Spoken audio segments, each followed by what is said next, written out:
Hi అండి. ఈ video అనేది ఇంకా మన ఆంధ్ర నుంచి ఒరిస్సాకి వెళ్ళే రోజండి. ఇంకా అమ్మ వాళ్ళ ఇంటి దగ్గర నుంచి ఇంకా రైల్వే స్టేషన్కి వెళ్ళాలని చెప్పేసి ఇంకా ఆటో పెట్టేసుకున్నాము. నేను ఆల్రెడీ దగ్గరకు వచ్చేసిందని చెప్పేసి మా తమ్ముడేమో హడావిడి పెట్టేస్తున్నారు, త్వరగా పదండి అని చెప్పేసి. ఇంకా ఏమంటారు, పరుగులు పరుగులుగా తీసేసినట్టుగా ఆటో అతన్ని తొడుకొచ్చుకొని ఇంకా బయలుదేరిపోతున్నామండి. ఎందుకో అసలు ఉదయం పూట ఎంత త్వరగా బయలుదేరాలన్నా అసలు బయలుదేరలేము. పిల్లలకు స్నానాలు చేపించేసుకొని మనమందరం రెడీ అవ్వాలంటే చాలా కష్టం అండి. ఉదయాన్నే ఈ చలికాలం, అది కూడా వెళ్ళే ఉద్దేశమే లేదండి. నేను ఒక్క రోజైనా ఉందామని చెప్తే మా వారు నువ్వు ఉండిపోలేదంటే నేను వెళ్తాను అంటున్నారు. అందుకని చెప్పేసి ఇంకా బయలుదేరిపోయామండి. ట్రైన్ ఉండింటే నాకు కూడా కొంచెమన్నా ఏమంటారు, మా అమ్మ వాళ్ళ ఇంట్లో ఉన్న ఫీలింగ్ ఉండేది. మా పెద్దదానికైతే అస్సలు వచ్చే ఉద్దేశమే లేదండి. పాపం ఏడు మొహం పెట్టేసింది, రావాలని ఇష్టం లేక. ఉంటావా అంటే ఉండనంటుంది. ఇక్కడ వచ్చేటప్పుడు ఏమో మా నాన్నతో ఇంకెళ్తావా తాతతో అంటే వెళ్తానని చెప్పేసి తలొప్పుతుందండి పాపం. చేస్తాం ఎన్ని రోజులు ఉన్నా కూడా మన ఇంటికి మనం వెళ్ళిపోవాల్సిందే కదా. అందుకని చెప్పేసి ఇంకా మా వారు ఎలాగో టికెట్ చేశారు, మళ్ళీ అవి మనీ వేస్ట్ అయిపోతాయని చెప్పేసి ఇంకా బయలుదేరిపోయామండి. ఉదయం మేము బయలుదేరేటప్పుడేమో మంచే లేదండి. ఆ తర్వాత 10 నిమిషాలకే అండి ఎంత మంచు కురుస్తుందంటే మనిషి వెళ్తున్నారో వస్తున్నారో కూడా తెలియట్లేదు. దారమ్మటి అసలు ఏ వెహికల్స్ వస్తున్నాయో కూడా తెలియదు. నుంచి కొంచెం ముందుకెళ్ళిన తర్వాత అంత మంచు కురుస్తుంది. అక్కడికి ఆటో హారం కొట్టుకుంటూనే ఫాస్ట్గా వెళ్ళిపోతున్నారు. అసలు ఎంత మంచు కురిసిందంటే ముందున్న మనిషి కూడా కనిపించరండి. ఇలా మంచు కురిసేటప్పుడు చాలా డేంజర్ అండి. ముందు ఏమొస్తున్నాయో తెలియదు కదా, అందుకు గుద్దేస్తారు. ఇంకా సిటీలోకి వెళ్ళిన తర్వాత ఇంకా అస్సలు మంచే లేదండి. బాగా ఏమంటారు, మామూలుగానే కనపడుతుంది. ఓన్లీ పల్లెటూరులో ఉన్నంత కాలం అంత వరకే మంచు బాగా కురుస్తుంది. ఇక్కడ ఇంకా మేము సిటీలోకి ఎంట్రీ అయిపోయామండి. ఎంట్రీ అయిపోయిన తర్వాత ఇంకా ట్రైన్ వచ్చేసాక మా నాన్న వాళ్ళు ఇంక ఎక్కిచ్చేసి వెళ్ళిపోయారు. ఇది మార్కాపురం తర్వాత ఏమో మాకు దగ్గరలో ఉండే ఖమ్మంలో మేము ఎక్కుతామండి. దిగినా అక్కడే దిగుతాము, ఎక్కినా అక్కడే ఎక్కుతాము. ట్రైన్లో ఎక్కిన దగ్గర నుంచి మా చిన్న పాప చుక్కలు చూపించేస్తుందండి అందరికీ. అసలు ఎందుకు ఏడుస్తుందో కూడా అర్థం కాకుండా ఏడుస్తుంటుంది ఒక్కోసారి. అలాగని తినిపించేశాను. మళ్ళీ ఆకలి వేస్తుందేమని చెప్పేసి ఒకటి కొడతాను, పడుకుంటావా పడుకోవా అని చెప్తే కాసేపు ఏడ్చేసి తర్వాత పడుకుంటే పోయిందండి. బాగా పేచీ పెడుతుందండి చిన్నది మాత్రం. పెద్దది ఎంత ఏజ్లో ఉండి దానికి చిన్నప్పటి నుంచి దాన్ని జర్నీ చేస్తూనే ఉన్నాం కదా, ఎప్పుడే కానీ పేచీ పెడతాను తిన్న తర్వాత ఎప్పుడైనా కూడా. ఇంకా తర్వాత మేము గుంటూరులో దిగిపోయామండి. గుంటూరులో దిగిపోయిన తర్వాత ఇంకా ఇక్కడ బస్ స్టాండ్ వరకు వచ్చేసి ఇంకా అక్కడి నుంచి బస్కి వెళ్ళాలంటే మా లగేజీకి అసలు బస్సులో ఎక్కించుకోరేమో అనిపించేసి ఇక్కడ ఇంకా ఆటో కట్టించేసుకొని విజయవాడ వెళ్తున్నామండి. ఇక్కడ క్యాబ్లు బుక్ చేద్దామంటే క్యాబ్లు కూడా ఏమంటారు, ఈ లగేజీ ఎక్కువగా ఉందని చెప్పేసి అంటున్నారు. ఇంకా సరే అని చెప్పేసి ఇంకా ఆటో కట్టించేసుకొని ఆటోకి వెళ్ళిపోయాము. తర్వాత విజయవాడలో చాలా టైం ఉందండి. 11:30 కల్లా విజయవాడ దిగిపోయామని చెప్పేసి 12 లోపు వెళ్ళిపోయాము అనుకుంటాను. ఇంకా తర్వాత దుర్గా అమ్మవారిని చూసేసి వద్దామని చెప్పేసి బయలుదేరిపోయామండి. నేను పుట్టి పెరిగాక ఇప్పటి వరకు చూడలేదు, వెళ్ళలేదండి. పోయినసారి భద్రాచలం వెళ్ళేసి వచ్చినప్పుడు వెళ్దాం అనుకున్నాము, పిల్లలు పుట్టెంటుకలప్పుడు వెళ్దాం అనుకున్నామండి. కానీ ఆ రోజు సండే అవటం వల్ల ఏమంటారు, సండే రోజు లేట్గా ఓపెన్ చేస్తారంట. అమ్మవారికి స్పెషల్ దర్శనాలు అలాగ ఉంటాయని చెప్పేసి ఆ టైం వరకు మనం పిల్లల్ని వేసుకొని ఇంతమంది జనాలతో ఉండలేమని చెప్పేసి వచ్చేసామండి. ఈసారి మాత్రం అనుకోకుండా వెళ్ళాము, మంచిగా దర్శనం అయిందండి. అక్కడ అన్నీ అక్కడ చెప్పులు, స్టాండ్, బ్యాగ్ ఏవైనా ఉంటే అన్నీ బుక్ చేసుకుంటారు కదా, అక్కడ పెట్టేసుకొని దర్శనం చేసేసుకొని బయటకు వచ్చేసామండి. దగ్గర ఎప్పుడు చూసినా జనాలే ఉంటారండి. అంటే నేను ఇప్పుడు వెళ్ళడమే కానీ ఈరోజు నార్మల్ డే అయినా కూడా ఎంతమంది జనాలు ఉన్నారో, ఇంకా మామూలుగా సండే, ఫ్రైడే ఇలాగైతే ఎక్కువ మంది ఉంటారంటే ఇక్కడ అమ్మవారి చీరలు అని చెప్పేసి ఇక్కడ పెట్టేసి అమ్మేస్తున్నారండి. కొనుక్కునే వాళ్ళు కొనుక్కుంటున్నారు. నేనైతే ఏం తీసుకోలేదులేండి. ఎలాగో అంటే పెద్దవాళ్ళు కట్టుకుంటే బాగుంటుంది మన ఏజ్ వాళ్ళకంటే. వాళ్ళకైతే రోజు కట్టుకోవడానికైనా ఇక్కడ ఏదైనా పూజలు చేసుకోవడానికైనా బాగుంటుంది. మనకు అంతగా నచ్చవు కాదు, మనం కట్టుకోవడం అంత మంచిది కాదేమో అనిపిస్తుంది నాకైతే. తర్వాత మేము దర్శనం చేసేసుకొని వచ్చి కొంచెం తినేసి, పిల్లలు అయితే ఏం తినలేదండి, 2 కొట్టేసినా కూడా. ఇంకా తర్వాత బయలుదేరిపోయామండి. బస్సు ఉండింది మేము వచ్చేసరికి. ఆల్రెడీ బస్ టికెట్స్ చేశారు. ఇంకా ఆ బస్కి ఎక్కేసి ఇంకా పడుకుండిపోయామండి. తర్వాత కొంచెం దూరం వచ్చేసాక లేచి పిల్లలతోటి కాసేపు ఆడిపిస్తున్నాను. వెళ్ళనీకి మాకు విజయవాడ నుంచి స్లీపర్ ఉంటుందండి ఒరిస్సాకు. ఒరిస్సా నుంచి ఇక్కడ విజయవాడకు మాత్రం స్లీపర్ ఉండదు. మరి ఎందుకో అర్థం కాదు. మాకు అటైనా అయినా ఒకటే అండి, స్లీపర్ పెడితే బాగుండేది అనిపిస్తుంది. ఒక్కోసారి పడుకొని వెళ్ళిపోవచ్చు కదా నైట్ అంతా అని చెప్పేసి. ఇంకా తర్వాత మా వారు భద్రాచలంలో బస్సు ఆపేసిన తర్వాత ఇడ్లీలు బోండాలు ఇవి తీసుకొచ్చారు పిల్లల కోసం అని చెప్పేసి ఇంకా పిల్లలకు తినిపిస్తూ ఉన్నానండి. ఇడ్లీలు మాత్రం ఇంకేంటి పెరగడం తీసుకొచ్చేసినా కూడా వాళ్ళు తినలేదండి. చూసారా మా పిల్లలు ఎంత వాలిపోయారు, అసలు ఇద్దరు చాలా డల్ అయిపోయారండి జర్నీ చేసేసరికి. పగులంతా జర్నీ చేశారు, తిరుగుతూనే ఉన్నారండి. మా పెద్ద పాప అయితే ఒక్క చోట కూడా ఎత్తుకో అమ్మ అని కూడా అడగలేదు.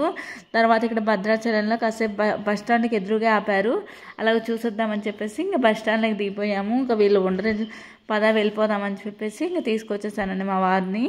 వదిలేసినా ఎక్కడ పరిగెత్తుతామా అని ఉంటారు, ఎందుకంటే తిరిగే పిల్లలు కదా, కట్టేసినట్టుగా బస్సులో కూర్చోబెట్టేసేసరికి అస్సలు ఉండలేకపోతున్నానండి. ఇంకా తర్వాత బస్ స్టాండ్కు ఇలాగా పక్కనే కాఫీ షాప్ ఉన్నింది, తాగిద్దాం పదా అని చెప్పేసి తీసుకెళ్ళానండి. కాఫీ మాత్రం చాలా కాస్ట్ అండి, 25 రూపీస్ ఎంతో తీసుకున్నారు ఒక కప్పు. కానీ టేస్ట్ మాత్రం భలే పెట్టారు, బాగా నాకు నచ్చేసింది కాఫీ. మనకు అనుకున్నాను ఒక పాల ప్యాకెట్ వచ్చేస్తుంది కదా అని చెప్పేసి అంత రేటా. ఇక్కడ ఎక్కడో భోజనానికి ఆపారండి, భద్రాచలం దాటంగానే ఎక్కడో పెట్రోల్ బంక్ దగ్గర. ప్రతిసారి ఇక్కడే ఆపుతారు. ఇంకా మేము తినేసాము ఇంకా ఇడ్లీలు అక్కడే అని చెప్పేసి మేమైతే ఏం తినలేదండి. తర్వాత ఇంకా ఒరిస్సాలో మూడింటికేమో దిగిపోయామండి, 3:30 అయిపోయింది. ఇంకా దిగిపోయిన తర్వాత ఇంకా ఆటో కట్టించుకొని ఇంటి దగ్గరికి వెళ్ళిపోతున్నామండి. మాకు దగ్గరలో దిగితే వెళ్ళిపోయే వాళ్ళం, కానీ ఈ లగేజ్తో వెళ్ళిపోలేము, అక్కడ ఆటో కూడా ఉండదని చెప్పేసి ఇంకా బస్ స్టాండ్లోనే దిగిపోయి ఇంకా అక్కడి నుంచి ఆటో తీసేసుకొని ఇంటికి బయలుదేరిపోయామండి. ఈ చలి మాత్రం విపరీతంగా ఉండింది వరుసలో, మన సైడ్ మాత్రం అసలు అనిపించలేదు చలి మాత్రం. ఇక్కడికి వచ్చేసరికి పిల్లలు నైట్ అంతా నిద్రపోలేదండి ఆ చలికి. బస్సులో ఒక్కటే బెడ్షీట్ ఉంచేసుకున్నాం, ఆ బెడ్షీట్ అనేది సరిపోలేదు పాపం. ఇంక ఇంటికి వచ్చేసాక ఇంకా నా యథా ప్రకారం అండి విజయవాడ కనకదుర్గమ్మ దగ్గరికి వెళ్ళేసి వచ్చాం కదా, ప్రసాదం ఉంది కదా, మళ్ళీ అది అలాగే పెట్టేస్తే ఇంకా మళ్ళీ ఏమంటారు పూజ ఎప్పుడు చేస్తానని చెప్పేసి ఇంకా ఇంటికి వచ్చేసాక కొంచెంసేపు పడుకొని తర్వాత ఇళ్ళంతా ఊడ్చుకుంటూ వచ్చారండి మా వారు, నేను తుడుచుకుంటూ వచ్చేసాను. ఇద్దరం చెరక పని చేసేసుకొని నేను లేవకముందే పాపం మా వారు ఈరోజు ఇల్లు కూడా క్లీన్ చేసుకున్నారు. నేను ఇంకా ఏమంటారు నైట్ అంతా నిద్రపోలేదు చలికి, పిల్లలను చూసుకుంటూ ఉన్నానా, వాళ్ళు నిద్రపోలేదని చెప్పేసి. అందుకు మా వారు వచ్చేసాక ఒక బెడ్రూమ్ అనేది సర్దేశారండి, కొంచెం అంతా క్లీన్ చేసుకుంటూ వచ్చేసి. ఇంకా నేను మాత్రం నా పూజ చేసుకుంటున్నాను స్నానాలు అట్లా చేసేసి. అమ్మ ఫోన్ చేసింది వెళ్ళారా అని చెప్పేసి ఇంకా అమ్మతో మాట్లాడుతూ పూజ చేసుకుంటున్నాను. ఇంటికి వచ్చాక దేవుడి గదంతా క్లీన్ చేసేసుకొని తర్వాత ఇల్లంతా ఊడ్చుకొని తుడుచుకున్నామండి. ఇంకా ఊరెళ్ళి వచ్చేసినాక అందరికీ తెలిసిందే కదా ఎన్ని పనులు ఉంటాయో. ఇక్కడ ఇంకా పూలు కూడా తీసుకొచ్చారు మా వారు. నేను పూజ స్నానం చేసేసుకొని వచ్చేసరికి మార్కెట్కి కూడా వెళ్ళేసి కొంచెం టమోటాలు పచ్చిమిరకాయలు ఇవి తీసుకురండి, ఇవి లేకుంటే ఏ పని జరగదు కదా, పాలు పిల్లలు వేసేసరికి తీసుకురమ్మని చెప్పేసి పంపించేశాను. అవి తీసుకొని వచ్చేసరికి నా పని కంప్లీట్ అయిపోతుందని చెప్పేసి చెప్పాను. వస్తూ ఇంకా పూలు కూడా పట్టుకొని వచ్చారు. ఇంకా దుర్గా అమ్మవారి ప్రసాదం అండి, అమ్మవారి ప్రసాదం నేను ఇదే మొదటిసారి తిన్నాం కూడా. ఇంకా అమ్మవారి ప్రసాదం అనేది దేవుడి దగ్గర పెట్టేసుకుని పూజ చేసేసినాక ఎవరికైనా పెట్టచ్చు కదా అని చెప్పేసి ఇంకా పూజ చేసుకున్నానండి. పూజ చేసుకునే లోపు మా వారు సామాన్లు అన్నీ తీస్తున్నారు, ఒకదానమ్మటి ఒకటి ఇంకా అన్నీ తీస్తూ వచ్చారు. ఈ సామాన్లన్నీ ఇంకా మళ్ళీ సర్దుకోవాలి కదా, ఇంక ఇవి ఇలాగే వదిలేస్తే అలాగే అయిపోతుందని చెప్పేసి ఒక్కొక్కటిగా తీసేసి సర్దేస్తున్నారు. ఇది నెబ్లైజర్ పిల్లలది, చాలా రోజుల నుంచి మా పెద్ద పాప పుట్టినప్పుడేమో తీసేసుకున్నాము, ఇంక ఇప్పటికి దాన్ని వాడలేదు. ఇంక అప్పుడు అక్కడి నుంచి తీసుకురాలేదు, ఇంకా ఎప్పుడు వస్తుందో లగేజే అయిపోతుందని చెప్పేసి ఈసారి ఎలాగోలాగా తీసుకురావాలి. పిల్లలకు జలుబులు చేసేస్తున్నాయి, ఏది ఇంకా ప్రతిసారి హాస్పిటల్కి వెళ్ళి పెట్టించాలంటే పెట్టించలేం కదా, అందుకని చెప్పేసి తీసుకొచ్చేసాను. ఇంక ఇద్దరిని నేను ఇళ్ళంతా తుడుచుకొని ఉదయాన్నే ముగ్గు కూడా పెట్టేసుకున్నాను. ఇంకా మా వారు ఉదయాన్నే బయలుదేరుతారు కదా, ఈ మధ్యలో లేరు కదా, అందుకని చెప్పేసి త్వరగా వెళ్ళాలని చెప్పేసి ఇంకా లేపారు.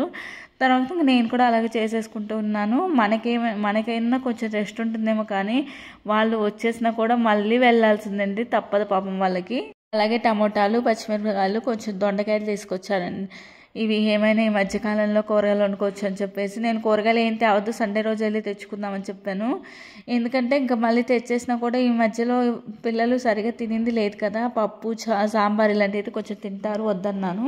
ఇంకా టిఫిన్ కింద ఏమో అట్లు ఇలాంటివి చేసుకోవడానికి లేదు కదా, మా వారు బయట నుంచి తీసుకొని వస్తా అన్నారు. కానీ ఇందుకొరకు ఇక్కడ మ్యాగీ ఉండింది, ఇంకా చేసేస్తాను తినేసి వెళ్దు అని చెప్పేసి ఇంకా త్వరగా చేసేసానండి. ఎలాగైనా మ్యాగీ స్మెల్ బాగుంటుందండి, నాకు మ్యాగీ స్మెల్ నచ్చుతుంది కానీ తినడానికి అంతగా నచ్చదు.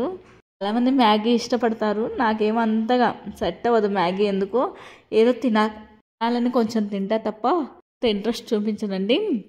మా వారికి పెట్టేశాక గుర్తొచ్చేసింది, మా వారికి ప్రసాదం పెట్టలేదని చెప్పేసి ఇంకా త్వరగా వచ్చేసి మా వారికి కొంచెం ప్రసాదం పెడతామని చెప్పేసి తీసుకెళ్ళిపోయానండి. ఇంకా ఆయన తినేసి మళ్ళీ ఏమంటారు, ప్రసాదం ఫస్ట్ ఇంట్లో పెద్దవారికి పెట్టాలంటారు కదా, అందుకు మా ఇంట్లో మా వారు పెద్ద కాబట్టి ఇంకా ఆయనకే పెడుతున్నాను ఫస్ట్. ఇంకా ఆయన ప్రసాదం పెట్టేశాక నేను కూడా టేస్ట్ చేయొచ్చు, వేరే వాళ్ళకి కింద అక్క వాళ్ళకి ఎదురుగా అంకుల్ వాళ్ళకి పెట్టేద్దామని చెప్పేసి ముగ్గురు కన్నా పెడదామని అనుకున్నాను. ఇంకా తర్వాత నేను కూడా కొంచెంగా ప్రసాదం నోట్లో వేసేసుకొని టేస్ట్ చేశానండి.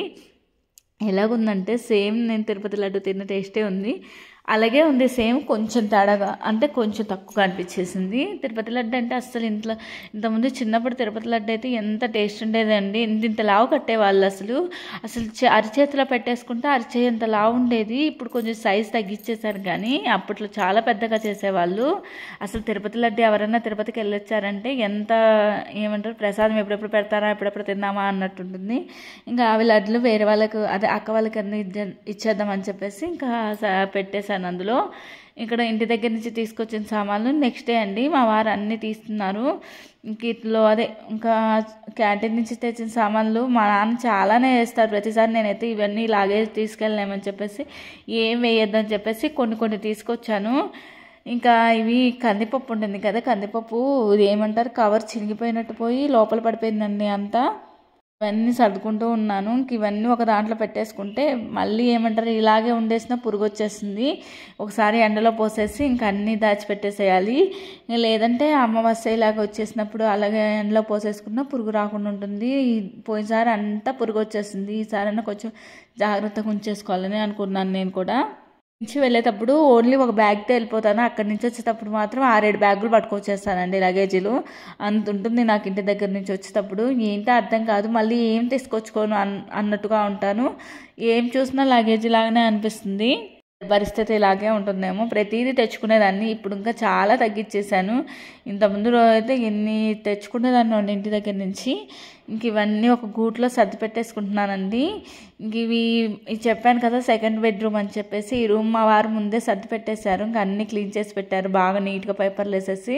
ఇంకా పిల్లలు కూడా లెగిసిపోయారండి. లెగిసిపోయిన తర్వాత ఇంకా ఏమంటారు ఈ వీడియో తర్వాత తీయలేదండి. తర్వాత ఇవన్నీ తెచ్చుకున్నాం కదా, ఇవి కూడా అన్ని ముక్కలు అయిపోయాయండి. చెక్కలు, అరిసెలు, చెక్కలు, ఇవి మురుకులు, కారాలు. మేమైతే కారాలు అని అంటాం, కొంతమంది మురుకులు అంటారులేండి. అత్తమ్మ చేసినవేమో అసలు తెచ్చుకోలేదు అత్త వాళ్ళ ఇంటి కాడ నుంచి. ఇంక ఇవే సరిపోతాయిలేండి, మళ్ళీ అత్త వాళ్ళ ఇంటి దగ్గర నుంచి తెచ్చుకోవాలన్నా అది కూడా లగేజ్ చేయండి మాకు బండి పైన. వీటి వరకు తెచ్చేసుకొని ఇంకా అందరం కొంచెం తినేసామండి. ఎక్కువ రోజులు తినరు, మళ్ళీ అవి ఎందుకు వేస్ట్ అయిపోతాయని చెప్పేసి ఎక్కువగా తెచ్చుకోలేదులేండి. ఇంకా వీడియోస్ అనేది రెగ్యులర్గా పెడుతూ ఉంటానండి. మన వీడియోస్ ఇక్కడ నుంచి ఇప్పటి నుంచి ఒరిస్సాలో వీడియోసే వస్తూ ఉంటాయి. దగ్గర వీడియోస్ అనేది ఇంతటితో స్టాప్ చేస్తున్నాను. వీడియోస్ మీకు నచ్చితే లైక్ చేయండి, షేర్ చేయండి, సబ్స్క్రైబ్ చేసేసుకోండి. మనది నోటిఫికేషన్ బార్ వస్తుంది, ఖచ్చితంగా సబ్స్క్రైబ్ చేసేసుకోండి. అన్సబ్స్క్రైబ్ చేసుకుంటున్నారు. 1000కి దగ్గరలో ఉన్నాం. ప్లీజ్